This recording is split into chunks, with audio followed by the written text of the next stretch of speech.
नमस्कार दोस्तों, हिंदू धर्म में पूजा पाठ को बड़ा महत्व दिया जाता है और भगवान की पूजा अनिवार्य बताया गया है। लोग इसका पालन भी करते हैं, लेकिन कई बार देखा गया है कि कुछ लोग इस बात की शिकायत करते हैं कि हम लोग पूजा पाठ कर रहे हैं लेकिन हमें उस पूजा का फल नहीं मिल रहा है। लेकिन एक बड़ा कारण पूजा के फल ना मिलने का नियमों की गड़बड़ी भी हो सकती है। जाने अनजाने में हम कुछ ऐसी गड़बड़ी कर चुके होते हैं, भगवान को कुछ ऐसी चीज अर्पित कर देते हैं जो उनको प्रिय नहीं होती। तो इसलिए हमें इन बातों का ध्यान रखना चाहिए ताकि हमें अपनी पूजा का पर्याप्त रूप से फल मिल सके। तो चलिए जानते हैं वह कौन कौन सी चीजें हैं। नंबर 1, किसी भी पूजा में भगवान को आमंत्रित करें, उन्हें आसन दें, स्नान, रौली, अक्षत, धूप, दीप से पूजा करनी चाहिए। नंबर 2, पूजा में पान के पत्ते के साथ इलायची, लौंग जरूर चढ़ाएं। नंबर 3, पूजा करते समय मन को दूषित नहीं रखना चाहिए। कहा जाता है कि पूजा के दौरान मन में बुरे ख्याल रखने से पूजा का फल नहीं प्राप्त होता है। बात करते हैं नंबर 4 की। पूजा में अगरबत्ती का प्रयोग नहीं करना चाहिए। बांस से बनी कोई भी वस्तु, अगरबत्ती तो भूल कर भी भगवान को नहीं चढ़ाना चाहिए, क्योंकि इनका प्रयोग अंतिम संस्कार में किया जाता है।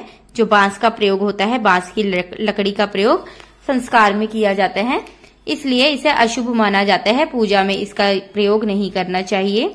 नंबर 5, पूजा के दौरान धूप, दीप, अगरबत्ती के बाद माचिस की तीली को फूंक मारकर नहीं बुझाना चाहिए।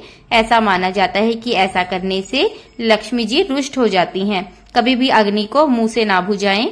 नंबर 6, भगवान को स्नान करवाते समय सिर्फ उंगलियों का प्रयोग करें, अंगूठे का नहीं। ऐसा करने से भगवान अप्रसन्न हो जाते हैं और घर में विपत्ति आ जाती है। नंबर 7, पूजा हमेशा भगवान श्री गणेश की आराधना से प्रारंभ करें। कभी भी श्री गणेश को तुलसी दल ना चढ़ाएं।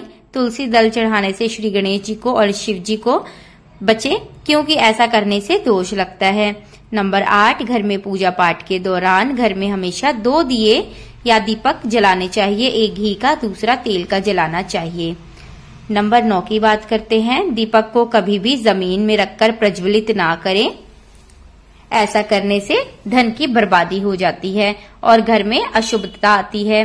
नंबर 10, कभी भी शिव जी को केतकी के फूल नहीं चढ़ाने चाहिए। ऐसा करने से काम बिगड़ सकते हैं, तो ध्यान रखिए केतकी के फूल भगवान शिव को ना चढ़ाएं। नंबर 11, पूजा में इस्तेमाल किए गए फूल अगर सूख जाएं तो उनको एकत्रित कर लें, उनको फेंके नहीं। उनको एकत्रित करके सूखे हुए फूलों को किसी पवित्र नदी में प्रवाहित कर दे या फिर उनको अपने घर के गमले में डाल सकते हैं आप लोग। ये खाद का भी काम करते हैं। नंबर 12, पूजा के अंत में हमेशा आरती करनी चाहिए और आरती के बाद उसी स्थान पर 3 बार घूमकर परिक्रमा भी करनी चाहिए। नंबर 14, किसी भी देवी देवता की पूजा करते समय इस बात का अवश्य ध्यान रखना चाहिए कि कौन से देव की पूजा में कौन सी चीज वर्जित है और कौन सी चीज अर्पित की जाती है, अन्यथा आपको शुभ फल की प्राप्ति के स्थान पर समस्याओं का सामना भी करना पड़ सकता है। भगवान शिव जी की पूजा में हल्दी, कुमकुम, तुलसी और केतकी के फूल नहीं चढ़ाने चाहिए। इसके अलावा भगवान गणेश जी की पूजा में तुलसी वर्जित मानी गई है। सूर्य देव की पूजा में अगस्त्य के फूल नहीं चढ़ाने चाहिए। नंबर 15, पूजा पाठ में पवित्रता का विशेष ध्यान रखना चाहिए। यदि कोई बिना स्नान किए हुए फूल पत्ती को तोड़कर भगवान जी को अर्पित करता है तो ये पूजा में मान्य नहीं होते।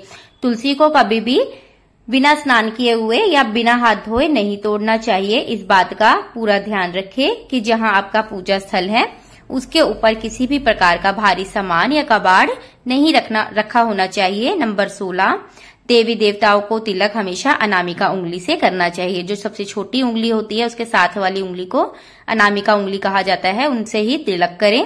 नंबर 17, यदि आपने शुद्ध घी का दीपक जलाया है तो उसको बाईं ओर रखें और तेल का दीपक दाईं ओर रखें। नंबर 18, पूजा के बाद भगवान को भोग अवश्य लगाना चाहिए। नंबर 19, देवी देवताओं को फूल कभी भी बासी फूल पत्र अर्पित नहीं करने चाहिए। नंबर 20, देवी देवताओं को हार, फूल, पत्तियां आदि अर्पित करने से पहले एक बार साफ पानी से धो लेना चाहिए। नंबर 21, सभी प्रकार की पूजा में चावल का विशेष महत्व है। चावल जरूर चढ़ाए जाते हैं। पूजन के लिए ऐसे चावल का प्रयोग करें जो खंडित ना हो, मतलब कि टूटे हुए ना हो, पूरे चावल हों। चावल चढ़ाने से पहले इन्हें हल्दी से पीला करना शुभ माना गया है। इसके लिए आप थोड़े से पानी में हल्दी को घोल ले और इस घोल को चावल में पूरा मिला ले तो चावल पूरे पीले हो जाएंगे और आप इनको पूजा में यूज कर सकते हैं। नंबर 22, पूजा कर्म में इस बात का ध्यान रखें कि पूजा के बीच में दीपक बुझना नहीं चाहिए। ऐसा होने पर पूजा का पूर्ण फल प्राप्त नहीं होता और ये अशुभ माना जाता है। नंबर 23, भगवान विष्णु को प्रसन्न करने के लिए पीले रंग का रेशमी कपड़ा चढ़ाना चाहिए।